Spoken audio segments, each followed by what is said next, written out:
শিবপ্রসাদের কথা শুনে কর্ণ চ্যাটার্জিকে হাতে নাতে ধরল ডিপার্টমেন্টের লোক। হ্যাঁ বন্ধুরা, এমনটাই দেখা যাবে।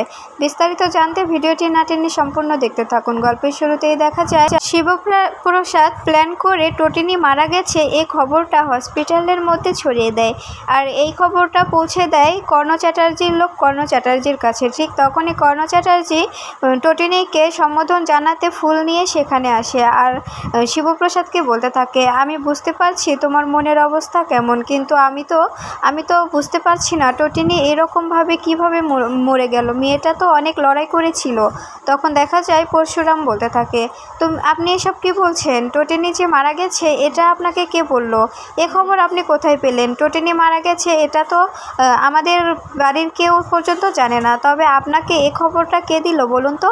এই কথাটা শোনা মাত্রই কর্ণ চ্যাটার্জির পাঠানো লোক সেখান থেকে পালিয়ে যেতে চায়। ঠিক তখনই ডিপার্টমেন্টের লোক কর্ণ চ্যাটার্জির গুন্ডাকে ধরে ফেলে। এরপরে দেখা যায় শিবপ্রসাদ বারবার কর্ণ চ্যাটার্জিকে প্রশ্ন করে বিভ্রান্ত করে তোলে। তখন কর্ণ চ্যাটার্জি বলতে থাকে, আপনি তো দেখছি আমাকে কোনো ইনভেস্টিগেবলের অফিসারের মতো করে প্রশ্ন করছেন। আপনি কি আমার কাছে কিছু জানার চেষ্টা করছেন?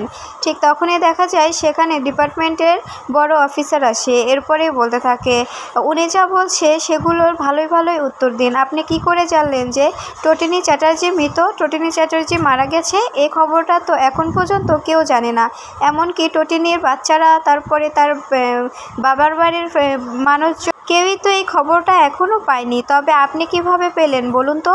তখন দেখা যায় কর্ণ চ্যাটার্জি ভয় পেয়ে যায়, আর কোনো কথা বলতে পারে না। এরপরে দেখা যায় অফিসার বলতে থাকে, কি হলো?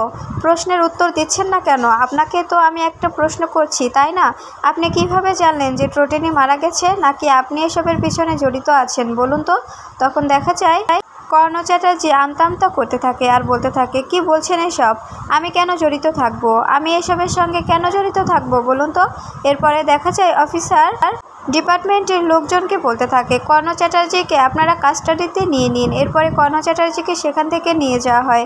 এরপরে দেখা যায় শিবপ্রসাদ টটিনির কাছে আসে আর বলতে থাকে, তুমি আমাকে ক্ষমা করে দিও। আমি একটু সময়ের জন্য অভিনয় করতে বাধ্য হয়েছিলাম। আমি যদি অভিনয় না করতাম তবে তোমার প্রতি যে অন্যায় করেছে তাকে আমি কোনোভাবেই ধরতে পারতাম না। আমি যদি এই অভিনয়টা না করতাম তোমাকে আমি কোনোভাবেই বাঁচাতে পারতাম না। ওরা তোমাকে মারার চেষ্টা করতো। এরপরে দেখা যায় শিবপ্রসাদে সে গুন্ডাটাকে মারতে থাকে। এরপরে ডিপার্টমেন্টের লোকের হাতে তুলে দেয় আর বলতে থাকে, ওকে নিয়ে যাও। এরপরে দেখা যায় শিবপ্রসাদ কর্ণ চ্যাটার্জিকে ফোন করে হুমকি দিতে থাকে। কর্ণ চ্যাটার্জি ভয়